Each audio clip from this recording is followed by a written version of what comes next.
Hello and welcome back to yet another Geek Show where you were almost a Jill sandwich. This is your host, Alex Ecker. This is your host, Dalton Munnell. And for the first time with an actual microphone, This is your host, Josh Keir. Hey guys, I don't sound like shit anymore. Yeah, welcome to the reboot. Yeah. Well, I don't sound as much like shit anymore. Off air, I told Josh he now sounds fuckable, so. I mean, we completely mic. There's only so much we can do about the voice.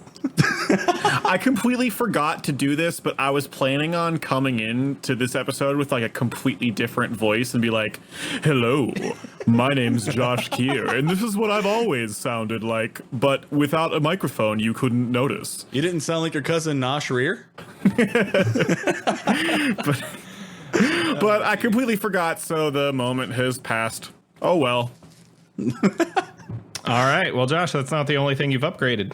No, I have upgraded everything. I am recording this on my brand new PC that I finally built and got working last week. You can't see, Dalton, but I finally have a 1440p monitor, and it's very nice. I noticed it immediately. So you're converting me. I thought that I was going to be okay with like just having one and keeping one of my old monitors for the side monitor. But looking between these two monitors now, this one sucks, and I want to punch it.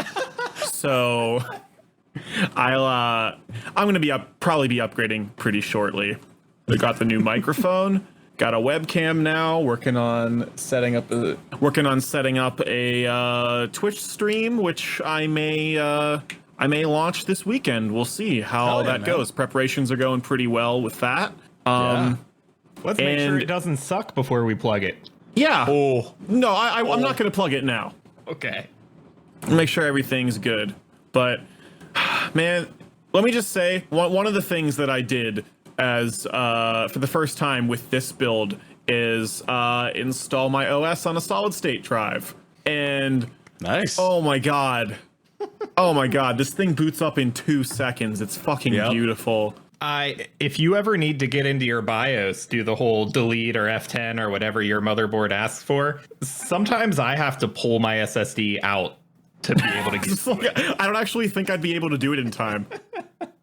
I've perfected what I call the BIOS stance, where I'm not even sure which key it is. I just need 3 or 4 of them, and you just start spamming the keys right before you hit the power button. Yeah. Let me make sure I didn't just mash a key that stopped my recording. I see you looking over at your second monitor there, and still good. Yeah. I've legitimately had to pull my OS drive out to be able to get to it. It's so fast. It's fantastic. Wow. I think my motherboard actually has a feature that'll slow down the startup so that you can get to it if you need to. It feels necessary. Oh man. But speaking of plugging things, my butt. No, I've been really working away at our other series, yet another Let's Play, and oh man, it's been an adventure. It's just kind of, for now, the episodes that are going to be coming out are just Dalton and I kind of trash talking each other and playing video games. It's potentially out and launched by the time you guys hear this, so check it out on YouTube under broccolibomberstudios channel. Something that we definitely did, and I'm kind of proud of it, and Dalton hates it. Check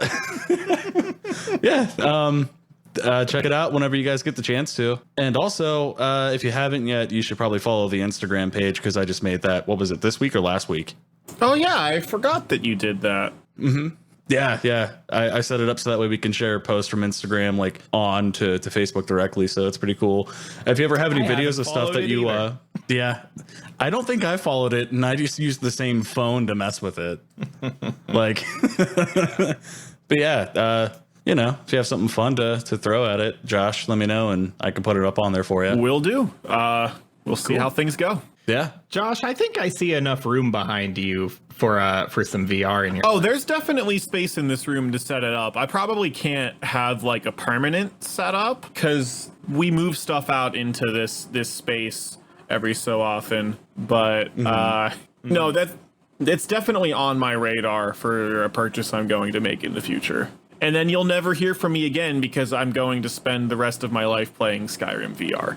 And that's going to be the only. We'll just get that's going to be the only thing that I talk about every week. You guys thought Sekiro was bad. It's just going to be Josh's. This is what I did in Skyrim VR this week. I actually just started it again, and by started it again, Jesus. I mean started redoing my mods. That is endgame in Skyrim, is not even playing it and managing your mods until they're perfect, and then playing some $2 indie game that you bought instead. Yeah, fair enough. Absolutely. So we know what Dalton's VR game of the week is already. No, because I try to stick to the general rule we started with of finishing a game before I talk about it, and I'm never going to finish Skyrim VR. So I'm done talking about it. Yeah, fair enough. I only want to hear about it when you turn the dragons into Thomas. That might be too terrifying to have it happen in virtual reality. Yeah, just have a steam train just running at you with the creepiest face. Oh, no, I still wake up at night screaming. The idea is to just have one or two really strange, alarming mods like that in there and not warn people about it when they're trying it out. My favorite mod is whoever I don't know who modded it, but the shouts turn into farts instead. I don't know. That's really good. Funny. I wonder if I can trigger a Fusroda with a fart sound with a raspberry yet. If that mod doesn't exist, it should. Get on that right now. Oh boy. All right, so I did play a VR game. All right, well, let's just go to that. I did. A game I've had for a long time finally came out of early access, and it is just one of a million orb punching rhythm VR games. This one's called BoxVR, and kind of the unique twist to this one is that it's a lot more fitness based than most of them are. It's less like trying to match a dance routine and more like a Tybo video. Okay. if that sounds appealing at all. It's just I mean, it's very similar to like audio shield and sound boxing and whatever else. It's just floating orbs coming at you and you punch them. But the routines they claim are put together by professional fitness instructors, and it does what I assume is a decent job tracking calories, and the mechanics also involve like switching from a left foot forward position to a right and changing the orb placement accordingly, and things like ducking to dodge certain obstacles. And I've been playing it a little bit off and on for like 2 years just because it actually is a pretty decent fitness game. It's not the first one I jump into as a music game, but as a VR game aimed at fitness. If you care about those two things, I give it a strong recommendation, and it's out of early access now. And as far as I can tell, the only major change is just they kind of redid a bunch of the graphics, cleaned up the user interface a bit, but it's ultimately the same game it was 2 years ago, just with more content to use before you get sick of it. Mm-hmm. Yeah. Okay. That's all I have to say about that. I do enjoy punching things. That's half of what VR is for. Good job, Kyle. I mean, Josh. Have you guys been seeing all the memes about Kyle punching holes in walls and drinking Monster? No, I'm very confused. Okay, it's just apparently there's a stipulation with the name Kyle where they're just really aggressive and do nothing but drink Monster and punch walls and wear, the angry like tap out and Fox gear. Like, We've just assigned that personality to a name now. Yeah, it's pretty funny. Like there was a meme of a Venn diagram where it was the Kool-Aid Man and Kyle, and in the middle the only thing they shared was just breaking down walls for no reason. Like I don't know, I find it funny. You have to look them up sometime. Speaking of breaking down walls, I started playing Resident Evil 2 the remake. I've never played the PlayStation version. And there's some walls breaking in that game. Like, I just remember flawless transition, Alex. Right? Yeah, I'm always firing on all pistons, man. I just remember I was like, all right, talking to my wife, and I'm like, look, I really want to get this game. She's like, all right, sure, I want to watch you play it because she doesn't handle scary games very well, and I'm 20 minutes in and something jumps out and scares the shit out of me, right? And I'm like, great. This is going to be intense. And then like 10 minutes go by, like I pause the game and I'm starting to talk to her and I go to start the game again. And she, for some reason, loves to put her phone on like full blast on volume. And I hit start and the game starts again and I just hear boom, boom. And I'm like, fuck. Like, so there was an immediate, like, I was like, just shut your fucking phone off. It was pretty funny. Have you experienced yet having someone tap on your shoulder while you're in VR? Yes. Playing a horror game. And it's the worst. Well, not a horror game, but any VR. You know what I mean? Like that's a terrifying feeling. But the remake for Resident Evil 2 is really good though. It's awesome because like I'm an enthusiast of the Resident Evil series, but like I only started with 4. I've watched people play the original ones on PlayStation, and I've always wanted to go back and play them, but it was right at the time that they've remade Resident Evil 2. I thought that I'm like, well, I might as well just wait for the re-release. And to my knowledge, I actually talked to you off air about it, and I said, I think I'm almost done with the campaign. And you told me that halfway through you switch characters. After I got off the phone with you, I beat the game, but they separated the campaigns. So there's a Leon campaign and then there's a Claire campaign, and they're both separate. And I believe there's a thing where they have a second run option. So like you can, it's kind of like a New Game Plus. I'm assuming, I don't know if you keep anything from it, but they say that things happen differently. Certain areas change on your second run through, and different endings happen on your second run through as well. And I'm kind of excited. Like, I was like, I guess I'm confused because that doesn't sound like what the original game did. Right. It seems completely different. And I was fairly certain. I mean, I haven't played it, but I was fairly certain I'd heard that this game worked the same way, where, yeah, there's a Leon campaign and a Claire campaign, but it was also A and B. You did A of one and then B of the other. Oh, and then that okay. Together is a full story. See, I don't know. I don't know if they changed that, but I do know they changed certain things. Like, I guess in Resident Evil 2, any Resident Evil fan will know what I mean by the characters that are called lickers. They're kind of terrifying, and I guess they had like a very yeah. No, they're pretty disturbing. But they had like a cutscene in RE2 on the PS1 that like introduced them. I think that's where that cutscene come from. And they got rid of it, and they just fucking appear out of nowhere, and you just have to fight them, and that makes it honestly a little more terrifying. But yeah, it's so far a really good game. And Dalton, you have access to my Steam library. Play it.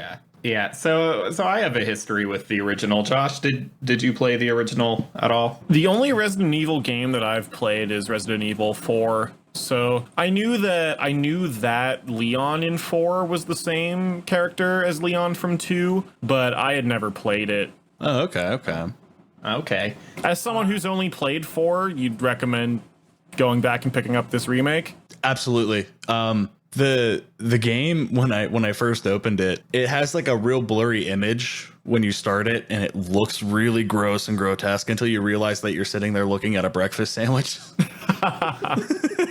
Like, I was like, oh, that looks so gross. And then a dude grabs it and eats it. And I'm like, oh, it's a sandwich. All right. Yeah. So 4 is generally, I could be mistaken, I believe 4 is generally considered the best of the series, but it's beloved. 2 was a pretty close second, but there was a pretty wild change in, maybe not genre, but subgenre is maybe the word, going into 4. I know 4 was a pretty drastic overhaul in terms of like series mechanics, and that the 3 games preceding were a lot different. I've heard them described as pretty clunky before. I don't know whether or not that's accurate. Yeah, it is accurate because they had tank controls. The remake. Yeah. They had tank controls up until 4, and it was really, I struggled with it at the time, let alone today. Doesn't this remake have the option to turn those on if you want? I don't know. I just went straight into the game, dude. I was excited. Okay, I saw a lot of people like begging for it before the game came out, and I'm like, what is wrong with you? Please give me an option to make my game worse. Or I'll complain about it. Yeah, EA. I mean, you could argue, not that it's relevant to this remake, but you could argue that the shittiness of the original controls would affect the balancing of the difficulty. Oh, it definitely. Yeah. It definitely would. Like, if you took an old game and suddenly made the controls twice as good, it's just going to be easier by nature of being more responsive. Yeah. Yeah. So you that's could, right. if the balance was intended for a certain way, you could make a game worse by improving the controls, I guess. I would rather have a game that controls well and has the difficulty dialed up in other ways than a game that uses poor controls as an artificial difficulty crutch, personally. Fair, that's very absolutely. fair. I think I don't know if it's that I have to get good at the game. But there was a particular point where I just kept bombing hard. Like I just couldn't get past it. And eventually I had to change the difficulty down to the assisted mode, which is it changes certain mechanics. But like primarily it was making the enemies weaker because it took 5 headshots for them to die. And you're only given like 10 bullets. That always feels good. Is this one of those games that when you die enough times in the same place, it's like, are you sure you're not a bitch? Pretty much. Would you like us to help you with that? Yeah. That always feels nice. But Resident Evil 2, it's not so much the gameplay. It's really just the characters and vibe and atmosphere that it was really renowned for. So in that sense, unless you're an enthusiast, probably not worth going back to 2 now. I would have said before there was a good remake, yeah, it's still worth playing, but no, now it's worth skipping to the remake and don't worry about the original unless you are ridiculously curious. Maybe to just jump into it for 10 minutes and be like, oh, so this is what it was like. Moving on. Right. Hey, just gonna break the conversation real quick. Kind of fitting that it's thunderstorming really hard as we're talking about a horror game. At least for me. How do I live 10 minutes away from you and I don't have a storm? You are more like 20 minutes away now. It looks like it's raining over on my end, but not storming yet. But just for some listener context, we're all in a tornado watch zone at the moment. So Yeah. Thunderbolts and lightning. Wide watch zone. if this is if recording this very podcast is how I die, I just want to say that I could not think of a worse possible way to die than talking to you guys. So thanks. All right. Thanks for that. Absolutely. It's just a shame you had to see us too while you're doing it. Yeah, I looked you right in the eyes. Told you. Top 10 worst anime deaths. That's coming straight from the heart. Alex decided to not put his camera anywhere near his monitor so that we can't look him in the eyes. Jeez. I'll look you straight in the nipples. That's right. All right. So I haven't played any horror games, but I did go see a horror movie. Oh? Yes. Have either of you guys seen any of the marketing for Brightburn? No, I have not. No. Okay. Brightburn is basically Superman as a horror movie. It's so intentionally that the trailer for Brightburn is even like a direct imitation of the Man of Steel trailer. It's like, hey, what if this movie was as dark as the trailer for Man of Steel actually looked, and then go from there. And I'm kind of hard to please with horror movies. I assume I've said this on the podcast before, but the trick there is their goal is to scare you. Horror movies don't scare me. Horror games do. I'm a huge bitch at games, but horror movies don't scare me. So there's got to be more to it than trying to scare me. So Only at I'm not games? often satisfied.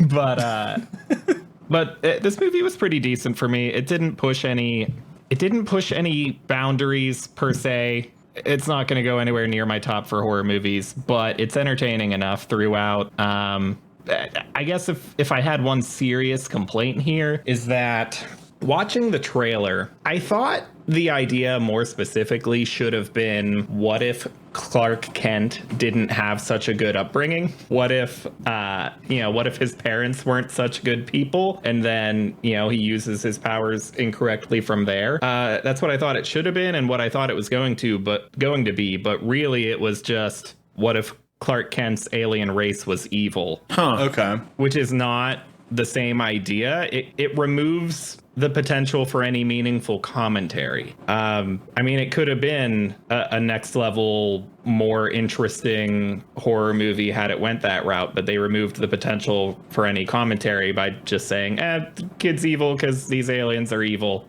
It is what it is. And not to mention, there's already been comic book stories of evil Superman. Yeah, I was just thinking of Red Sun. Yeah, we've had that. We've had Injustice. I was just thinking that too, yeah. But I would say, even though we've seen evil Superman, we haven't seen him as a horror villain, per se. We've seen him more as a supervillain, but not with the tone of a horror film. And I think, it does work well for that. Scary, dangerous, monstrous children are a bit of a trope, and, it's a trope because it works. It's not new or unique, but they did it and it worked. And I was entertained thoroughly enough. This was the first time in a long time that I looked at the rating on Rotten Tomatoes for a new Rotten Tomatoes, that I looked at the rating for a movie and it wasn't like good. I think it got a low 60 something on there, and I still was curious enough to go see it. Normally I'll disregard it. Like, I disregarded Detective Pikachu because it got a low 60, and I'm like, I'm going to be a snob and won't waste my money for under an 80. But I was still curious enough, and I don't regret it. Sometimes I disagree with the critics. Well, then again, maybe I do agree with them, because I said I think it's fine, not good or bad. So if their average came out to a 60, maybe that was accurate. Alex, are you seeing a bad storm right now? That was my power flicking in and out. Oh, I thought the lighting on your camera was adjusting. No, that was just my light. Shit. Oh, Is your recording still going? It is. Okay, well, don't worry about it then. Just for the listener then, if I just stopped talking, then I died. And the last thing I said to you was really mean, and I will feel bad about it forever. So thanks, asshole. Good. You deserve it. Forever, or until the next time I record an episode. Josh, you got anything for us? I do have something, but it's not anything new or good. So basically, how have I been testing my brand spanking new computer with RTX 2080 graphics card, but by replaying Sonic Adventure 2 on Steam. Okay, have you had this problem with Sonic Adventure 2? Yes. Where? Yes, I have. Fair enough.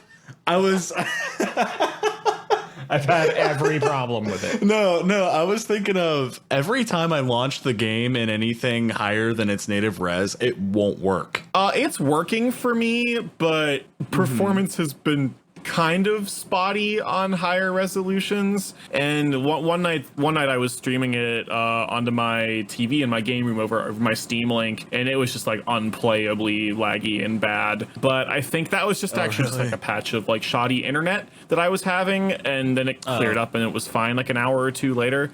I have such a nostalgia boner for this game. Like, I'm assuming we're going to spotlight this at some point, but have you played it, Dalton?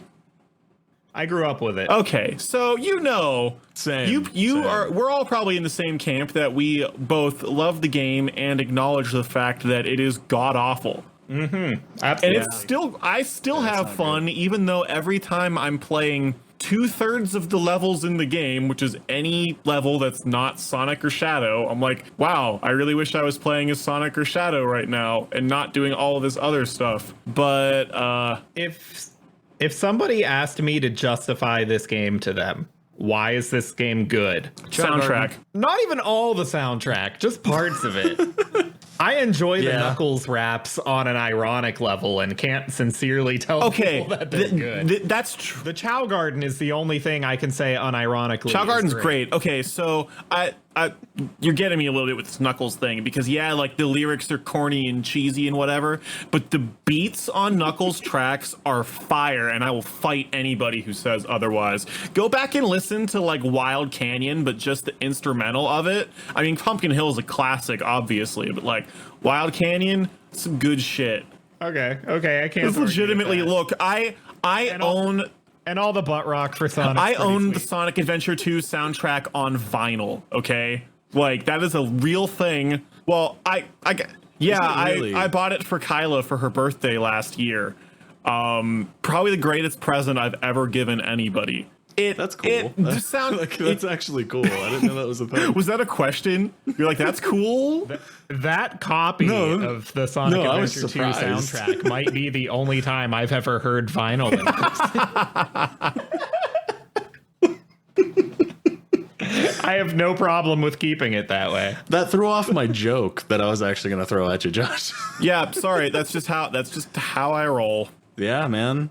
Anyway, I've been having fun. The story's even worse than I remember. Yes. But, sometimes you just need to go on a nostalgia trip. Yeah, I agree with that entirely. I do have to give it credit for this. So the story is bad. And at that time, at that age, I did think it was legitimately good. And it's not. But the division between the hero storyline and the dark storyline and interweaving them and like seeing the same cutscenes from two different perspectives, that stuff was brilliant. And I think it has a lot to do with my interest in comic books now, because when the Marvel Cinematic Universe started, the first one of them I saw was Captain America, the First Avenger in theaters, and the end credit scene was a trailer for Avengers. And that was the first moment it really hit me that comic books were this merging of stories from different perspectives. And I was like, oh shit, I've been looking for some of this since Sonic Adventure 2, and I realized that's what comic books have been the whole time. I always have liked the switch between the split between the hero and dark stories in Sonic Adventure 2, except the number one thing that had been occurring to me while playing, because I did hero side first this time, and I realized that all of the actual plot takes place in the dark side of the story, and if you play hero first, nothing actually happens. You're just like Sonic breaks out of edgy jail for some reason, and then you fuck around in a forest for a little bit, and then Eggman blows up the moon, but you're like, where did this space colony come from? Like what, when did any of this happen? All of a sudden you're just chasing down the president on the highway, and Sonic jumps into the president's limo, who, by the way, they made the president in Sonic Adventure 2 look exactly like Bill Clinton, and I didn't realize that until like 2 nights ago when I got back to that part of the game. But Sonic just jumps into Bill Clinton's limo, and he's like, "Don't worry, President, leave it to me." And I was like, if I was playing this for the first time, I would have no idea what was going on. I think I played the dark side first, like as a kid when the game came out, because I was an edgy preteen / teenager, so of course I wanted to be the evil people first. But I actually would also recommend it for a first time player. Also, if you're a first time player of Sonic Adventure 2, maybe just don't play it. Like it Play Shadow the Hedgehog instead. I have not played Shadow the Hedgehog. I actually thinking about streaming it. I think that would be hilarious. Well, boy, do you know what feel you're free, getting yourself we're into. gonna end up spotlighting that sumbitch. Oh, fuck. Yeah, maybe I'm ranting too far on SA2 here, because I know we'll spotlight that down the line. But I'm tempted now to go back and replay Sonic Adventure 1, which is even worse. But I don't know. I'm gonna have a soft spot for these games till I die, I think. Well, Adventure 1 already had the Chow Garden, so there's that. That was already good at that I just couldn't point. believe when I was a kid they didn't bring back Big the Cat for SA2. I mean, I really grew up with only like Sonic the Hedgehog 2. And then, did either of you play Sonic Spinball? A little bit, yes. I did. Okay. I grew up with that one, and then I didn't touch a Sonic game until Sonic Adventure 2. So, like, I don't know if there were any good games in between there. Yeah, I don't know. Barely any games. Because it depends on when Sonic 3D Blast came out. I have a real soft spot for that game too, although it's probably not nearly as good as I remember it being. Lots of things are great when you're 8 and have no comparison between good and bad. Yeah, my first time touching it was in my late teenage years, and it felt pretty bad at that point. But maybe at that point I was closed-minded to old games I didn't grow up with. See, all I really remember is I'd go over to a buddy's house, and we would just play the Chow Garden, and we would try and make, because like we would read like online, like here's how you get your Chow to look like Sonic or Shadow, and you have to be like they're the only ones that can mess with them, and you have to give them nothing but like speed or power, and we never were able to figure it out, and we don't know if it was a true thing or if someone just like modded the game to make it look that way. Oh, it was true. You had a lot. There's a lot of stuff. Yeah, I'm really? sitting here right now looking at the community guide section on Steam for Sonic Adventure really? 2. Okay. There's actually all sorts of stuff on here. Maybe I'll try 100%ing this game. I've never, because you know how in Sonic Adventure 2, whenever you like clear a level or in the stage select, you have like 5 challenges per level, and you get an emblem for completing each challenge. Yeah, because you get like Green Hill Zone. Right. If you get all 180 emblems, you unlock like a 3D version of Green Hill Zone, and I've never done that because there are some later challenges in this game that are just straight up bullshit, especially when you can take the less than ideal controls that this game has into account. I've never done it before, but maybe with the magic of internet guides and alcohol, I can get through it this time. We'll see. It probably won't happen. If you pull it off on stream, I'll donate. There we go. All right. That said, the storm is getting pretty bad and worrisome. So at the risk of losing our recording, I'm just going to rush through one more thing and then probably cut this off a little quicker. All right. Yeah, I'm seeing some of my lights flicker even more, and it's getting fucking intense, guys. Yeah.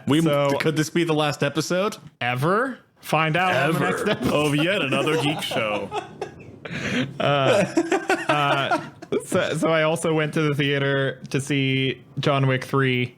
So I've watched. How is it without spoiling? Memory and without spoiling, it totally holds up. I had concerns at the end of 2 that without spoiling, they were making the universe too big.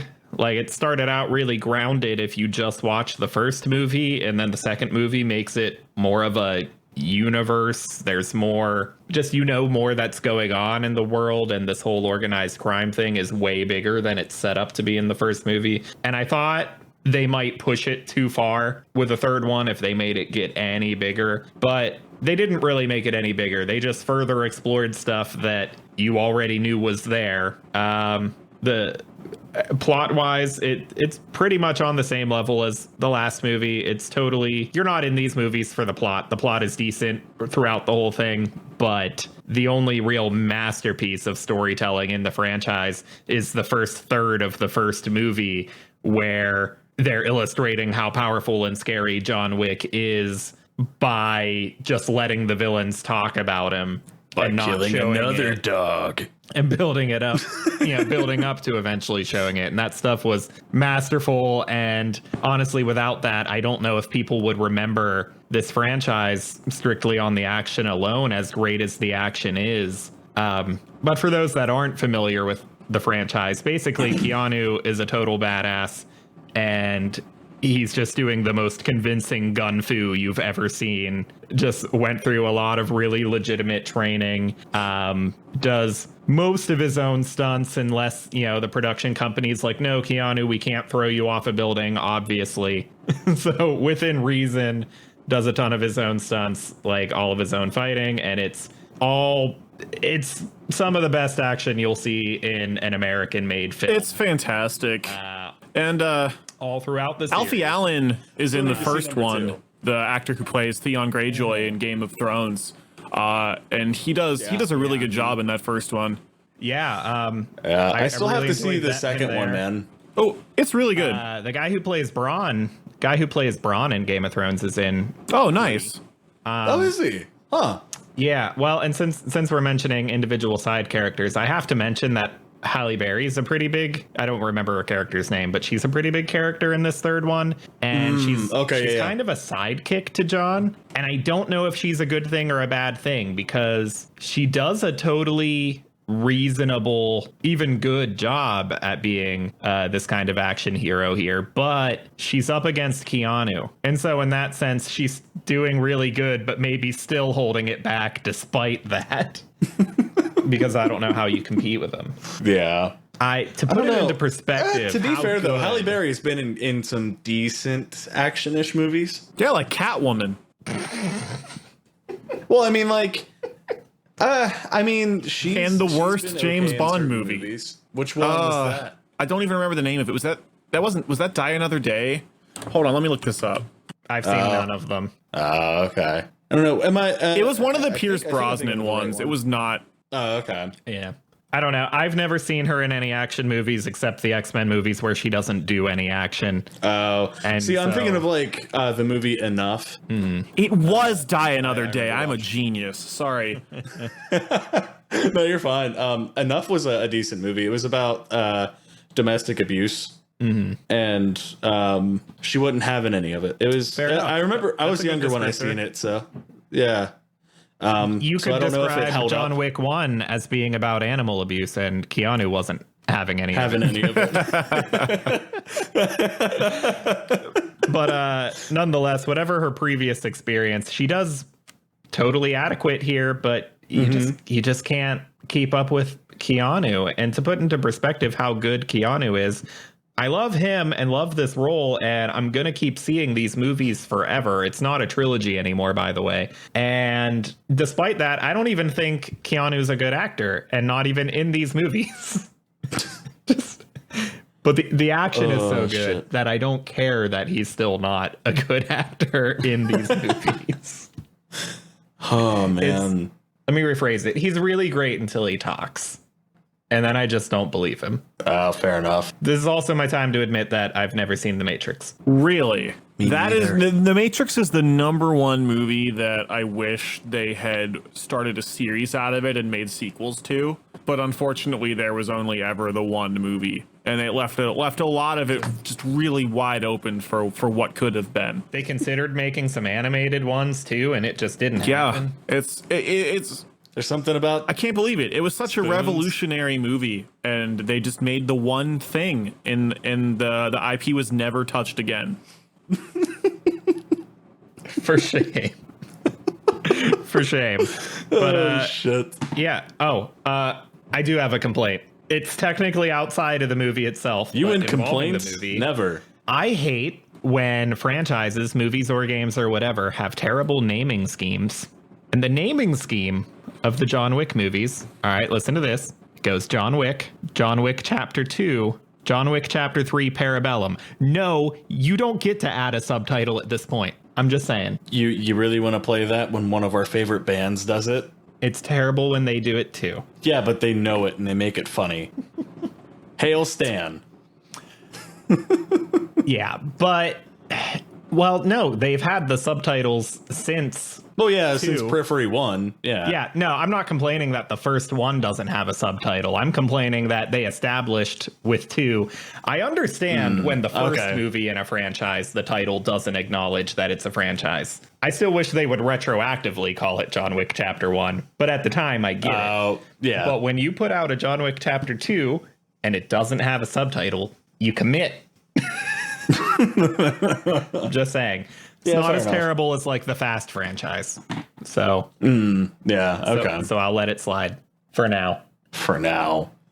You'll The never next let movie it slide. Just won't even have chapter in the title. Actually, I think this one almost didn't. I think when they when they announced it, I think it was officially John Wick 3 Parabellum, and I'm like, no, the last one was a chapter, and they went back and fixed it. So maybe if I keep complaining, it's not too late, and 2 will get a subtitle years after the fact, like A New Hope.